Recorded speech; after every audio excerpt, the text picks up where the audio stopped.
আল্লাহ দেওয়া বিচার ব্যবস্থা। সেখানে বাদী বিবাদীর কারোই কোনো টাকা খরচ করতে হবে না। বাদী বিবাদী মামলার আসামি ঘরে ঘুমাও, ঘরের থেকে গিয়ে তুমি আদালত মোকাবেলা করো, মামলা মোকাবেলা করো, তোমাকে আমি জেলখানায় ঘুমাই মানে আজাইরা খাওয়ানোর দরকার নাই। এই যে বিচার ব্যবস্থা, বিচারালয় আইন, যে আইন দিয়ে কোর্ট কাছারিতে বিচার হয়, এই বিচার ব্যবস্থায় কি মানুষ শান্তি পেয়েছে? এই বিচার ব্যবস্থার উপরে মানুষের কি আস্থা আছে? কোন মানুষের আস্থা আছে? নো। যার টাকা আছে তার জন্য বিচার আছে, যার টাকা নাই তার জন্য জামিন নাই। জামিন হলেও কিভাবে ঘাটে ঘাটে ঘাটে টাকা দিয়ে বের হইতে হয় খবর নিয়ে দেখেন। শুরু হয় টাকার খেলা। ধরেন কোথাও কোনো একটা ঘটনা ঘটেছে, এবার থানায় মামলা, ওখান থেকে শুরু, মামলা থেকে শুরু আদালতে যাওয়া, আদালতের প্রক্রিয়া প্রসিডিউর হতে হতে হতে হতে এই মামলা ফাইনালি সাক্ষী হওয়া, চার্জশিট হওয়া, রায় হওয়া অথবা খালাস হওয়া, যাই হোক, এই যে টোটাল প্রক্রিয়ার মধ্য দিয়ে আপনারা কি পাচ্ছেন? এখানে ন্যায় বিচারের কোনো সুযোগ আছে? টাকা ছাড়া আদালতে যান, এক বান্ডেল টাকা নিয়ে যান, বেচারা মামলার বাদী অথবা বিবাদী ওই যে দোকানের পাশে কলা রুটি খেয়ে সারাদিন দিন পার করে দিচ্ছেন, এই পকেটের টাকা চলে যাচ্ছে উকিলের পকেটে, মুহুরির পকেটে, ওই বিচারকের ওখানে যারা যারা আছে তাদের পকেটে। এক কথায় ওখানে আরেকটা সিন্ডিকেট। এইবার যদি জেলখানায় কেউ থাকে, এইবার এখন নতুন সিস্টেম চালু করেছে, পিসি দিবেন, পিসি। আপনার সন্তান যেমন বিদেশ থেকে টাকা পাঠায় আপনাকে, এখান থেকে জেলখানায় টাকা পাঠাবেন। টাকা যত বেশি আপনার ওখানে ভিতরে তত আরাম।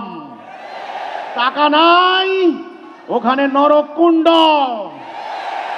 এবার ওখানের সিন্ডিকেট কতখানি আমি বলতে হবে না, কারণ আমি মুখস্থ কথা বলি না, পত্রিকা দেখে দেখে কথা বলি না, আমি চাক্ষুষ, আমি নিজে সাক্ষী।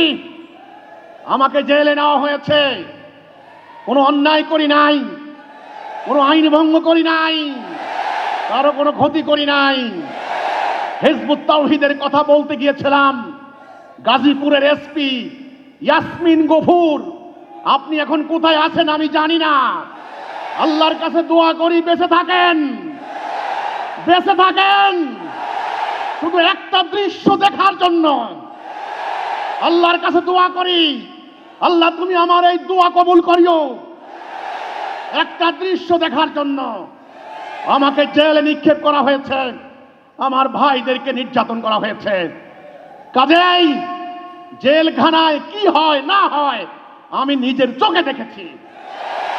তাহলে এই যে বিচার ব্যবস্থা, স্বাধীনতার পর 1.5 কোটি মামলা হয়েছে, ছোট্ট একটা বাংলাদেশ, বর্তমানে 45 লক্ষ মামলা পেন্ডিং। আজকে আমাদের সম্মানিত সুপ্রিম কোর্ট, হাইকোর্টের বিচারকরা বলছেন সুপ্রিম জুডিশিয়াল কাউন্সিল তৈরি করবেন, তাহলে সরকারের হস্তক্ষেপ থাকবে না বিচার বিভাগে। আমি লিখে দেব, বাংলাদেশের যে রাজনৈতিক সংস্কৃতি, যে দুর্বৃত্তায়ন, এতে করে বিচার বিভাগে হস্তক্ষেপ বন্ধ করতে কেউ পারবেন না, কেউ পারবেন না। কাজেই আমার কথা হচ্ছে এই বিচার বিভাগ অর্থাৎ এই বিচারিক সিস্টেম, আমি সিস্টেমের কথা বলছি।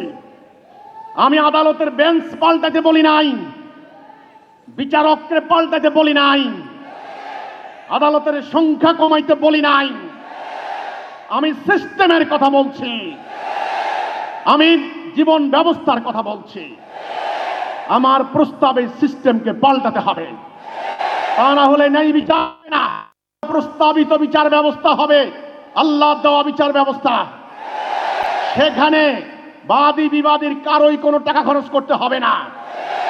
বাদী বিবাদী মামলার আসামি ঘরে ঘুমাও, ঘরের থেকে গিয়ে তুমি আদালত মোকাবেলা করো, মামলা মোকাবেলা করো, তোমাকে আমি জেলখানায় ঘুমাই মানে আজাইরা খাওয়ানোর দরকার নাই।